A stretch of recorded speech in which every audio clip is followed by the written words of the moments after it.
আচ্ছা, ইন্ডাস্ট্রিজ দেখো তো, Dalai Lama on partition of India exactly কি স্টেটমেন্টটা করেছেন? উনি স্টেটমেন্টে বলছেন, আমি স্টেটমেন্টটা কোট ওইটা করছি। জাস্ট পড়ে শোনাও তো, exactly under quotation. Mahatma Gandhi ji very much was willing to give prime ministership to Mr. Jinnah, but Pandit Nehru refused. I think Pandit Nehru was little bit self-centered. If Mahatma Gandhi wished, then Indo-Pakistan would have been untied. Pandit Nehru, I know very well, but very experienced person, but sometimes mistake also happen. Say Tibetan spiritual leader and event in Goa. উনি গোয়াতে বোধহয় একটা management কলেজে উনি last উইকের স্পিচে গিয়ে কথাগুলো বলেছেন, এবং এই জায়গাটা কন্ট্রোভার্সি শুরু হয়েছে পার্টিকুলারলি সেই সেকশন থেকে যারা এখনো পর্যন্ত নেহেরুকে একজন গ্রেট ম্যান, বিগ ম্যান, একজন এক্সট্রাঅর্ডিনারি ফ্রিডম ফাইটার হিসেবে দেখানোর চেষ্টা করেন। তুমি পার্টিশন অফ ইন্ডিয়া এবং ট্রান্সফার অফ পাওয়ার, এই জায়গাটা তুমি যদি হিস্ট্রি বুকসগুলো যদি পড়ো from the Indian author side, তুমি কিন্তু সত্যি কথাটা জানতে পারবে না। কারণ ইন্ডিয়ান স্কলাররা মেজরিটি হচ্ছে paid scholar by some political party or some government. এরা করেছে কি, ক্রিমিনালিটি অফ দ্য পার্টিশনস, যত ক্রিমিনালসদের ক্রিমিনালিটি অফ দ্য পার্টিশনের আছে সেগুলোকে ব্রাশেড অ্যাসাইড করে ইতিহাসটাকে লিখেছে। কিন্তু তুমি যদি ইউরোপিয়ান সাইড থেকে যে হিস্ট্রিগুলো লেখা হয়েছে, যারা যারা তোমাকে প্র্যাকটিক্যালি ডোমিনিয়নটা দিয়েছে after partition, they are the donors, we are the recipients, তাদের লেখা ইতিহাস পড়ে এখানে কিন্তু ক্রিমিনালিটিগুলো এবং ক্রিমিনালসের ফেসগুলো বুঝতে পারবে। মনে রেখো, এই যে উনি বলেছেন লাস্ট ফেজে, যেটা হচ্ছে যে মোহনদাস করমচাঁদ জিন্নাকে পিএম করতে চেয়েছিল, এটা কিন্তু একদম খুব ফর এ শর্ট পিরিয়ড, একদিনের একটা স্টেটমেন্ট। বিফোর দ্যাট এবং আফটার দ্যাট গান্ধী কিন্তু অন্য। তুমি কিন্তু একদিন একটা জায়গায় উনি বলেছেন জিন্নাকে প্রধানমন্ত্রী করো, ওটা একদিনের ঘটনা। কিন্তু একটা মনে রেখো, গান্ধীকে তুমি তার একটা স্টেটমেন্ট জার করতে পারবে না। তার সারা জীবনের অ্যাক্টিভিটিস খুব ভালো করে, তার রাইটিংস, তার স্পিচেস এবং তার অ্যাকশনস সবগুলো যদি ডিটেলসে না পড়ো, অ্যানালাইজ করো, তাহলে গান্ধীকে তুমি বুঝতে পারবে না। Gandhi basically is a very একদম একদম শ্রুড পলিটিশিয়ান। গান্ধীর মধ্যে গ্রেটনেস নেই কথা, এবং গান্ধীর জীবনের স্বপ্ন হচ্ছে to be in the history, and এটাই তার ফার্স্ট লাভ। আমি ইতিহাসে নাম অমর হয়ে থাকবে, এটা তার ফার্স্ট লাভ। কান্ট্রি সেকেন্ড লাভ, একদম মনে রেখো। মনে রেখো, জিন্না যে কংগ্রেস ত্যাগ করতে বাধ্য হয়েছিলেন গান্ধীর জন্য, নেহরুর জন্য। জিন্না ওয়াজ মোর সেকুলার দেন গান্ধী নেহরু। যখন আর্লি 20s যখন গান্ধীজি খিলাফত মুভমেন্টটা আনলেন, ভারতবর্ষের একটা সেকুলার ফ্রিডম মুভমেন্টের মধ্যে খিলাফত ইস্যুকে আনলেন, জিন্না ওয়ার্নিং দিয়েছিলেন, Gandhi, you are bringing a communal issue into our freedom movement, you are communalising, আপনি খাল কেটে কুমির আনছেন। গান্ধী যেটা নিয়েছিল সজ্ঞানে, কারণ তার একদম স্বপ্ন প্রথম থেকেই হচ্ছে তিনি লিডার হয়ে থাকবেন এবং যা কিছু করবেন তিনি, আর কাউকে কিছু করতে দেবেন না, কাউকে প্রমিনেন্ট হতে দেবেন না। এবং যা কিছু তিনি করেছেন, মনে রেখো, গান্ধীর আবির্ভাব ভারতীয় পলিটিক্সে by the activity of British. British তাকে নিয়ে এসেছিল সাউথ আফ্রিকা থেকে তাদের নিজের স্বার্থে। From the very beginning he is a British agent. এবং মনে রেখো, লাল বাল পালের যুগে ভারতবর্ষের যে অগ্নিযুগ, যে স্বাধীনতা সংগ্রাম শুরু হলো ট্রুলি অন ইন্ডিয়ান ভারতীয় স্পিরিট, সেই ভারতীয় স্পিরিটকে ধ্বংস করার জন্য গান্ধীকে আনা হলো, যে ভারতবর্ষের পলিটিক্যাল মুভমেন্টটা যেন ব্রিটিশের হাতে থাকে, সফটওয়্যারটা ব্রিটিশের তৈরি, গান্ধী সামনে হার্ডওয়্যার কাজ করছে, একদম সামনের ফেস। এবং এই জিন্নাকে was more popular, more active in Congress politics than Nehru. নেহেরুকে গান্ধী অল ইন্ডিয়া কংগ্রেস কমিটির 1, 2, 3 বার প্রেসিডেন্ট করেছে। জিন্নাকে সে কখনো কোনো প্রভিন্সের প্রেসিডেন্ট, কখনো অল ইন্ডিয়া প্রেসিডেন্ট হতে দেয়নি। এবং জিন্নার তার মাসের মধ্যে পপুলারিটি, এবং জিন্না ওয়াজ এ সাকসেসফুল ব্যারিস্টার। আর এই গান্ধী নেহেরু দুটোই হচ্ছে যে ব্রেপলেস ব্যারিস্টার। জিন্নাকে ওরা হিংসে করত। আর যেহেতু ব্রিটিশের প্ল্যানটাই হচ্ছে যদি তাকে দেশ ছাড়তে হয়, ভারতবর্ষ ছাড়তে হয়, সে ডিভিশন করে যাবে। এই ডিভিশন করার পলিটিক্সটা ভারতবর্ষে এবং কংগ্রেসের মধ্যে কমিউনাল পলিটিক্স এবং ডিভিশনের রুটটা তৈরি করা হলো একদম 20s থেকে 30s থেকে ভারতীয় পলিটিক্সের মুভমেন্টের মধ্যে গান্ধীকে দিয়ে। আর তুমি সবার শেষে দেখো, ও তো মুখের কথা, জিন্নাকে প্রধানমন্ত্রী করো তাহলে দেশটা অখণ্ড রয়ে যাবে, এ তো মুখের কথা তার। ভালো করে পড়ে দেখো, মুসলিম লীগ, মুসলিমরা পাকিস্তান চেয়েছে। এই পাকিস্তানটা কিন্তু জিওগ্রাফিক্যাল পাকিস্তান নয়, অনেকটাই কনসেপচুয়াল পাকিস্তান। তারা দাবি চেয়েছে। তুমি দেখো 1937-এ যখন ইউপিতে ইলেকশন হলো, তারা মেজরিটি হেরেছিল, কিন্তু তবু তারা ক্যাবিনেটে, ইউপি ক্যাবিনেটে কয়েকজন মুসলিম ক্যান্ডিডেটকে চেয়েছিল। নেহেরু কাউকে মন্ত্রী করেনি, কোনো কোলাবোরেট করেনি, কোনো স্পেস দেয়নি। অন দি কন্ট্রারি দেখো তুমি, জিন্না কংগ্রেস ত্যাগ করতে, জিন্না নিজে তো ওয়াজ নেভার এ প্র্যাকটিসিং মুসলিম। উনি ইসলামকে সেই অর্থে পছন্দ করতেন না। জীবনে কখনো উনি মসজিদে যাননি, কখনো প্রে করেননি, উনি কখনো বিপ খাননি। সারা জীবন ইউরোপিয়ান স্টাইলে উনি পর্ক খেয়ে গেছেন আর অ্যালকোহল খেয়েছেন ইউরোপিয়ান স্টাইলে। কখনো উনি উনি উনি কোনো মস্কে গিয়ে প্রে করেননি। অর্থাৎ ব্রিটিশ প্ল্যান করে গান্ধীকে দিয়ে জিন্নাকে কর্নার করে মুসলিম লীগে জয়েন করলো। এবং জিন্না মুসলিম জয়েন করার পরেই তো মুসলিম লীগ ভারতবর্ষে সয়েল পেল। এবং বেঙ্গলে যে কংগ্রেসের হাত থেকে জয়েন্ট বেঙ্গলে যে মুসলিম লীগের হাতে ক্ষমতা চলে গেল, এ তো গান্ধীজি নেহেরু চক্রান্তে। তাহলে তো অখণ্ড বাংলায় সেদিন কংগ্রেস কৃষক প্রজা পার্টি মন্ত্রিসভা গঠন হতো, এখানে মুসলিম লীগ ক্ষমতায় আসতে পারতো না। গোটা হিস্ট্রিক ডিটেলস যদি পড়ো আপ টু 47, মনে রেখো গান্ধী নেহেরুর থেকে ভালো গোপন গুপ্ত মুসলিম লীগ এজেন্ট আর নেই। বেসিক্যালি তো ব্রিটিশের, কারণ মুসলিম লীগটা তৈরি হয়েছিল ব্রিটিশের ওয়েপন হিসেবে ইসলামিক পলিটিক্স করার জন্য, যেমন Congress itself is a creation of British. কিন্তু বহুবার বলেছি আমি, শুধু সিআর দাস থেকে আরম্ভ করে তারপরে সুভাষচন্দ্র আর তার আগে তোমার লাল বাল পাল, এরা চেষ্টা করেছে কংগ্রেসটাকে ব্রিটিশের হাত থেকে কেড়ে নেওয়ার জন্য, তারা পারেননি। That's the tragedy of them, tragedy of the ভারতবর্ষের পিপল। সুতরাং এই জায়গাটা, এই ফ্যাক্টসে কিন্তু দালাই কোনো ভুল করেনি। দালাই লামা এটা হচ্ছে উনি, কারণ দালাই লামা যখন ভারতবর্ষে আসছেন 1959-এ, তখন তিনি বালক, ইন্ডিয়ান ফ্রিডম মুভমেন্টসের ইভেন্টসগুলো তিনি জানেন না। পরবর্তীকালেই কতখানি পড়েছেন জানি না।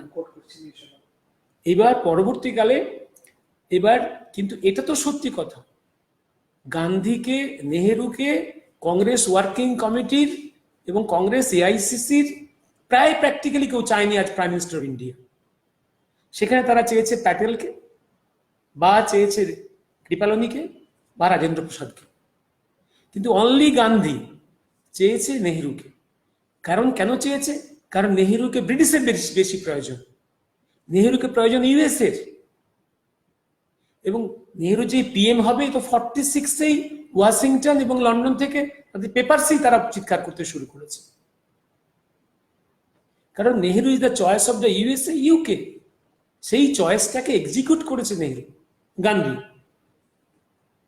আর জিন্নাকে তো কর্নার করা হয়েছে, পরবর্তীকালে এক্সট্রিমিস্ট হয়েছে। এবং আমি এটাই বলবো, জিন্নার এটাই অপরাধ যে সে বদলা নিতে গেছে গান্ধী নেহরুর উপরে, কিন্তু ট্র্যাজেডি সে বদলা নিয়েছে ভারতবর্ষের জনগণের উপরে, শুধু হিন্দুদের উপরে নয়, সে মুসলমানদের উপরে বদলা নিয়ে ফেলেছে। তার ভুলের জন্য রক্তক্ষয় হয়েছে, শুধু হিন্দুর নয়, মুসলমানের।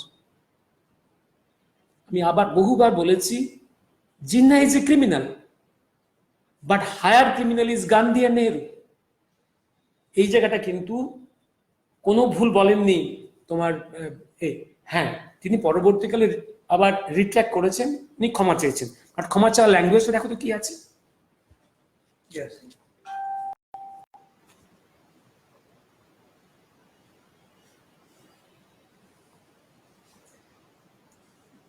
My statement has created controversy. If I say something wrong, I apologize. If I say something wrong, উনি যে রং বলছেন এটা বলছেন না, যদি আমি যেহেতু যেহেতু প্রচুর লোক, কারণ অনেক লোকের গায়ে লেগে গেছে অনেক কিছু। আর কে একজন যেন বলেছে যে Nehru was a great man, যেহেতু তিনি শেল্টার দিয়েছেন দালাইকে। Take it from me. হ্যাঁ, কারণ 59 যখন উনি ভারতবর্ষে এলেন তখন নেহরু প্রাইম মিনিস্টার, উনি শেল্টার দিয়েছেন। That's why he is great man. No, he is not great man, he is a betrayer to Tibet, he has betrayed Tibet. তার কারণটা আরো পরিষ্কার করে বলে রাখি, কারণ সেই সময় যদি এবং বলে রাখি পরিষ্কার একটা কথা, দালাই ভারতবর্ষে আসুক নেহরু চাননি, একদম ক্লিয়ার। নাম্বার 2 বলে রাখি, দালাই যখন ভারতবর্ষে আসছে তখন নেহরু জানতেন না। হি enter into India under the advice A supreme leader. Number 3, Dalai Lama ভারতবর্ষের কাছে সেই সময় 20,000 বন্দুক চেয়েছিল, কারণ সে বন্দুক চাওয়া তার অধিকার ছিল। অধিকারটা কেন বলছি, কারণ ব্রিটিশ ইন্ডিয়ার সঙ্গে টিবেট সরকারের একটা চুক্তি ছিল। চুক্তি হচ্ছে, টিবেট যদি কখনো আক্রান্ত হয় তাহলে ভারত সরকার তাকে অস্ত্র দিয়ে সাহায্য করবে, দ্যাট ট্রিটি। এবং পার্টিশনের পর যেহেতু ব্রিটিশ ইন্ডিয়ার তার ইনহেরিট করলো, ব্রিটিশ ইন্ডিয়ার সমস্ত ইন্টারন্যাশনাল এবং রিলেশনস ইনহেরিট করলো, অল রুলস ইনহেরিট করলো দিস ইন্ডিয়া, দিস যার হেডকোয়ার্টার দিল্লি, তার এটা ফলো করার কথা। এই ভারতবর্ষের নেহরুর উচিত ছিল সেই ট্রিটিকে রেসপেক্ট করে দালাইকে অস্ত্র সাহায্য দেওয়া। দালাই সে অস্ত্র সাহায্য পায়নি নেহরুর কাছ থেকে। সেই অর্থে নেহরু বিট্রে করেছে টিবেটকে। নেহরু শুধু বিট্রে করেনি, নেহরু ইন্ডিয়ার সিকিউরিটিকে হ্যাম্পার করেছে। আর মনে রেখো, তিব্বত এমন একটা জায়গা, একটা buffer area, buffer country in between two giants, India and China. একটা buffer country always should be there in between two giants. And number 2, Tibet থেকে ভারতবর্ষের 3টে জায়ান্ট রিভার বেরিয়ে আসছে, যে রিভারের উপরে ভারতবর্ষের হোল নিউট্রিশন। সেই 3টে নদীর সোর্স এখন চীনের কন্ট্রোলে। Nehru has betrayed Tibet, and শুধু নেহরু বিট্রেড টিবেটকে নয়, নেহরু ভারতবর্ষের সিকিউরিটিকে হ্যাম্পার করেছে, ড্যামেজ করেছে। He has acted as a ট্রেটার।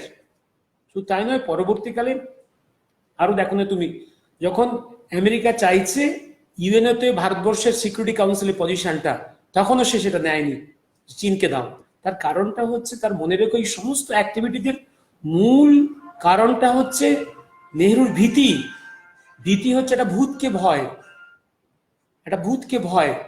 কারণ সে টিবেটটাকে কেন ছেড়ে দিল, যাতে যেন চীন সুখে থাকে। এবং ইন্ডিয়াকে যখন অফার করা হলো সিকিউরিটি কাউন্সিলের পজিশনটা, তখন সেটা নিল না, চীনকে দিতে বলল। এটা হচ্ছে চীনকে অ্যাপিজ করা। চীনকে অ্যাপিজ করা কেন? চীনকে অ্যাপিজ করা, ঘুষ দেওয়া, চীনে যেমন না কোনো রকম ভূত কোনো রকম শেল্টার পায়। এই তো ভূতের ভয়। এবার নেক্সট আসি কি, নেক্সট আর এবার এবার এই দালাইয়ের এই বক্তব্যকে আরো ক্লিয়ার করেছেন জগৎগুরু নিশ্চলানন্দজি। ডিটেক্টলি কি বলেছে বলো তো? আমি তো হিন্দিটা ভালো বুঝতে পারি না, তুমি তো হিন্দিটা পড়লে এক্ষুনি, বাংলা করে বলো তো এখান থেকে। গোবর্ধন পীঠে বর্তমান পীঠাধীশ্বর জগৎগুরু শঙ্করাচার্য উনি এই স্টেটমেন্টটা সম্পর্কে বলেছেন যে দালাই লামা বুদ্ধিস্ট লামাজানের একটি অন্যতম মর্যাদা সম্পন্ন জায়গা, এবং এদের সাথে বর্তমান ভারতবর্ষের শঙ্করাচার্যদের খুব সুসম্পর্ক। তো উনি বলেছেন যে দালাই লামার উচিত যে ভারতবর্ষের ইতিহাসটা সম্পর্কে একটু ভালো করে জেনে নিয়ে তারপর একটি যেন স্টেটমেন্ট তিনি করেন। এক্ষেত্রে আপনারা যারা দর্শক, আপনারা গোবর্ধন পীঠের ওয়েবসাইটে ডিরেক্টলি ওনার ওয়েব পেজ থেকে আপনারা দেখতে পারবেন ওনার স্টেটমেন্টটা। উনি স্টেটমেন্টে এটাই বলেছেন যে গান্ধী ইচ্ছে ছিল নেহেরু ভারতবর্ষের প্রধানমন্ত্রী হন, এই জন্য উনি দীর্ঘকাল অনশন করেছিলেন, এবং তৎকালীন কংগ্রেসের প্রথম সারির নেতারা কখনোই চাননি যে নেহেরু ভারতবর্ষের প্রধানমন্ত্রী হিসেবে দায়িত্ব। উনি এটা মেনশন করেছেন যে ইংরেজরা প্রথমেই ডিসাইড করে নিয়েছিলেন যে নেহেরুকে ভারতবর্ষের প্রধানমন্ত্রী করা হবে। এই প্ল্যানটি উনি সাকসেসফুলি করিয়েছিলেন গান্ধী ভায়া জিন্নার কিন্তু এই কূটনৈতিক বুদ্ধি তার মাথায় ছিল না, এটি উনি ক্লিয়ার করেছেন যে জিন্নার এই ভাবনা চিন্তা ছিল না। জিন্নাকে উনি কনস্ট্যান্টলি বলেছেন বারবার যে আপনার জন্য আমরা আলাদা পৃথক রাষ্ট্র করব, এই বিষয়টা নিয়ে উনি স্টেটমেন্ট করেছেন, এবং বারবার উনি দালাই লামাকে বলেছেন যে আপনি ভারতবর্ষের ইতিহাসটা সম্পর্কে জেনে নিয়ে তারপর আপনি স্টেটমেন্ট করুন। আর উনি বেসিক্যালি যে ব্রিটিশ এজেন্ট, এবং খুব সজ্ঞানে উনি আরেকটি স্টেটমেন্ট দিয়েছেন, সেটা খুব ইম্পর্টেন্ট। এখানে বলা হয়েছে যে একবার গান্ধীজি একটি স্টেটমেন্টে বলেছেন যদি পাকিস্তান হয় আমার সবের উপর দিয়ে পাকিস্তান হবে। মুখে উনি এই কথা বললেও কাজে কিন্তু উনি ব্রিটিশদের প্ল্যানকে সাকসেসফুলি প্রমোট করেছেন। এবং এটা দেখবে তুমি একদম যখন দেখছে যে জিন্নার মতো লোক যদি কংগ্রেসে রয়ে যায়, তাহলে মুসলিম লীগ কখনো তার গ্রাউন্ড তৈরি করতে পারবে না, তাহলে পার্টিশন অফ ইন্ডিয়াটা হবে না। এবার তাহলে জিন্নাকে যদি কংগ্রেস থেকে তাড়াতে হয় কর্নার করে, সে পথটাও কিন্তু গান্ধীকে দিয়ে করালো ব্রিটিশ, কারণ ওইদিকে কংগ্রেসের মধ্যে অ্যাট দি হেল্প আনতে হবে নেহেরুকে, আর ওদিকে জিন্না যখন বেরিয়ে গেলেন সে রিভেঞ্জ দেবে।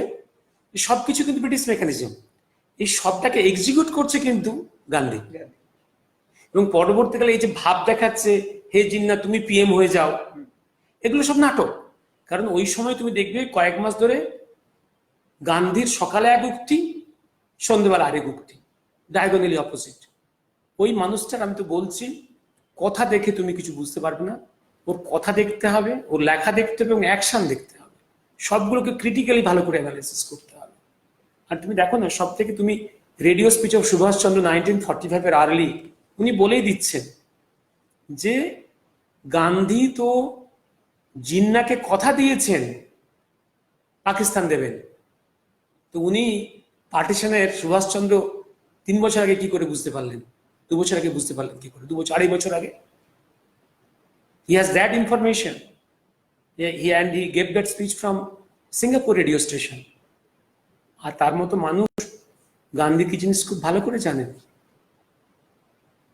গান্ধী সম্বন্ধে এখনো পর্যন্ত আমাদের দেশের কিছু লোকের খুব মোহ আছে।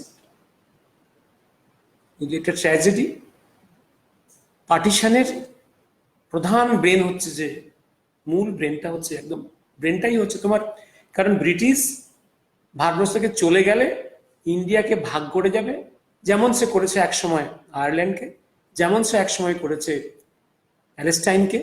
পৃথিবীর যে কোনো দেশ থেকে সরে গেছে সেখানে সে ডিভিশন করে গেছে, কারণ ডিভিশনটা করলে ইন্ডিয়াকে তার ইম্পেরিয়াল ইকোনমিক ইন্টারেস্ট সাউথ এশিয়াতে কন্টিনিউড হবে, এবং সে সমস্ত কাজটা করেছে জিন্নাকে দিয়ে, গান্ধীকে দিয়ে। আজকে এই বলে শেষ করি। সুতরাং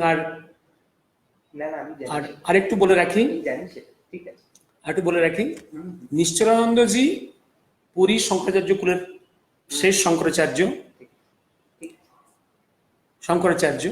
আর পুরী শঙ্করাচার্যের সঙ্গে যোগাযোগ সুভাষচন্দ্রের বহু আগে থেকে 1930s এবং তাদের এই জেনারেশন শঙ্করাচার্য এরা প্রত্যেকে পণ্ডিত মানুষ, নিশ্চয়ই ম্যাথমেটিক্সের অগাধ ব্রিলিয়েন্ট স্কলার এবং যথেষ্ট পড়াশুনো করেন, ইতিহাস পড়াশুনো করেন। তাদের বক্তব্য ভারতের জনগণের দেখা উচিত। এবং আমি হিন্দি যতটুকু বুঝি ওনার স্পিচে একদম হিস্টোরিক পয়েন্টস উনি কথা বলেছেন। These are the documents now available on in the books written by the একদম ফরেনার্স। সেখানে criminality of the partition of India and transfer of power সেখানে অনেকটাই পরিষ্কার। এগুলো আজ শেষ করি। Thank you.